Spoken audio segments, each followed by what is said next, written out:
E então, finalmente aconteceu. A grande bizarrice, aquele que foi chamado, promovido como o maior evento de boxe do século, a maior luta de boxe do século, a luta mais assistida do século. Só que eu acho que pros fãs que realmente acompanham as lutas, é talvez o maior circo que esse século já trouxe. Tivemos sim a luta entre Jake Paul, de 27 anos, contra Mike Tyson, de 58 anos. E olha só, aconteceu exatamente o que eu havia previsto no meu vídeo de palpite. A luta transcorreu exatamente da forma como eu falei. Mas enfim, sem querer me gabar, vamos direto pro assunto. Vamos comentar sobre o que aconteceu na luta entre Jake Paul e Mike Tyson e analisar o que de fato aconteceu nesse combate. Vamos lá.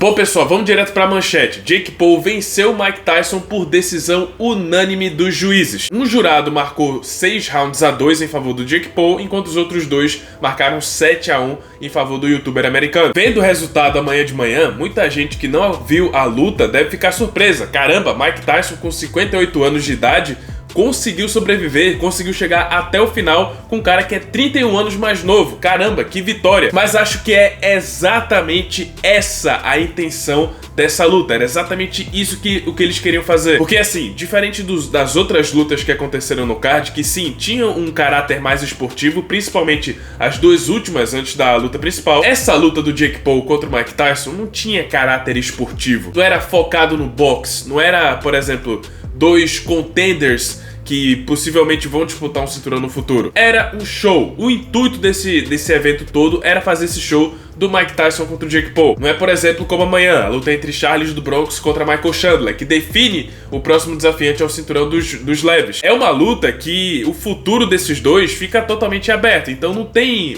foco esportivo, é só um show. E aí eu pergunto pra vocês, depois daquele fiasco que foi a luta entre Vitor Belfort e Evander Holyfield, que o Vitor Belfort passou o carro no Holyfield no primeiro round, repercutiu mal pra caramba, a Thriller recebeu críticas muito negativas com aquele combate, que não deveria ter acontecido. Mas aí eu quero que você raciocine comigo.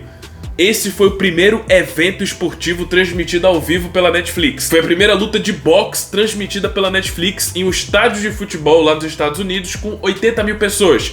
Casa cheia, festa grande. O que vocês acham que seria o desfecho ideal? O Jake Paul nocauteando, atropelando o Mike Tyson no primeiro round, segundo? Ou os dois fazendo uma luta equilibrada? Uma luta onde os dois acabam saindo como vencedores. O Mike Tyson sai como vencedor moral por ter sobrevivido a luta inteira com 58 anos de idade, enquanto o Jake Paul é o vencedor literal. Ele que venceu a luta, ele foi melhor no combate. Pois bem, foi exatamente isso que aconteceu. Foi o resultado que os dois saem satisfeitos. Jake Paul anota o nome do Mike Tyson no cartel e o Mike Tyson sai ovacionado por ter feito uma boa luta contra um cara 31 anos mais novo. Ao mesmo tempo que não virou galhofa, não foi aqueles empates de lutas de exibição, não foi um sparring assim totalmente amigável como foi a luta entre Anderson Silva e Chael Sonnen. Assim, foi uma luta que deu pra se empolgar, teve bons momentos dos dois. E vou dizer pra vocês, apesar que eu acredito fielmente que o Jake Paul tirou o pé do acelerador, eu acho que o Mike Tyson realmente impressionou pela forma física aos 58 anos de idade. Sim, isso não pode deixar de ser mencionado. Mike Tyson tava muito bem. Movimentação de cabeça, aquele estilo dele, peekaboo, né? Pra idade dele, a movimentação tava muito boa, ele tava pendulando bastante, com muita eficiência, mas tava encontrando muita dificuldade de conectar seus golpes, de achar o Jake Paul na luta. Achei que ele venceu claramente o primeiro round, acho que dá pra pontuar o segundo round pra ele, assim, sendo bem generoso, mas a verdade é que a partir do terceiro round a gente viu claramente essa diferença de idade, a vantagem física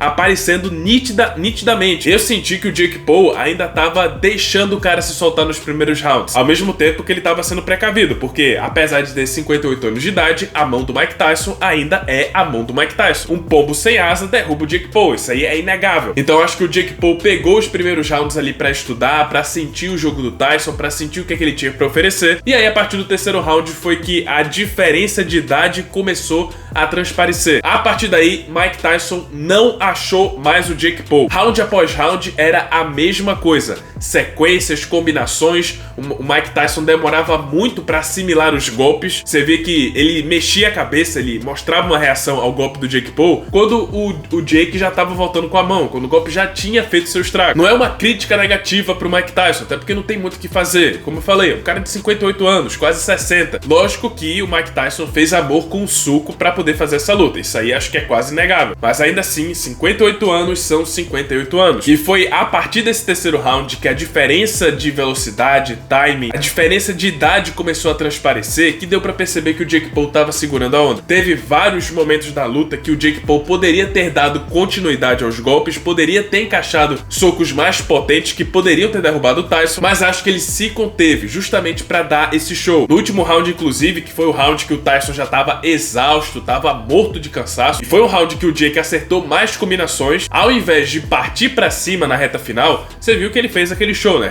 Reverenciou o Mike Tyson, abaixou a cabeça, homenageando a lenda. Então ele cumpriu o show, que foi essa luta. E eu falei pra vocês que aquele caso do Rocky 6, por exemplo, que o Rocky voltou com quase 60 anos de idade pra enfrentar o Mason Dixon, aquilo ali é filme, aquilo não acontece na vida real. Seria, claro, o desfecho perfeito, mas isso não acontece. Além daquele empate clássico de lutas de exibição, apenas dois cenários poderiam acontecer nessa luta: Jake Paul atropelar o Mike Tyson ou Jake Paul respeitar o Mike Tyson e fazer uma luta onde todo mundo sai ganhando. Mas é isso, agora tá anotado na história. O cartel do Jake Paul tem vitória contra Mike Tyson e Anderson Silva. Imaginem quando forem puxar o cartel do Jake Paul daqui uns 20, 30 anos e verem lá os nomes do Anderson Silva e do Mike Tyson. Falando em futuro, Mike Tyson disse que pode ser que ele ainda volte pra fazer mais uma luta. Ele inclusive desafiou o irmão do Logan Paul, que aproveitando o embalo disse que ia acabar com o Mike Tyson. Mas assim, eu acho que faria muito mais sentido uma luta do Mike Tyson contra alguém veterano também. O problema é que eu acho que não tem mais outro veterano que chame tanta atenção assim. Como eu falei, lutas do Mike Tyson hoje em dia são focadas no show. Quem é que dá pra puxar assim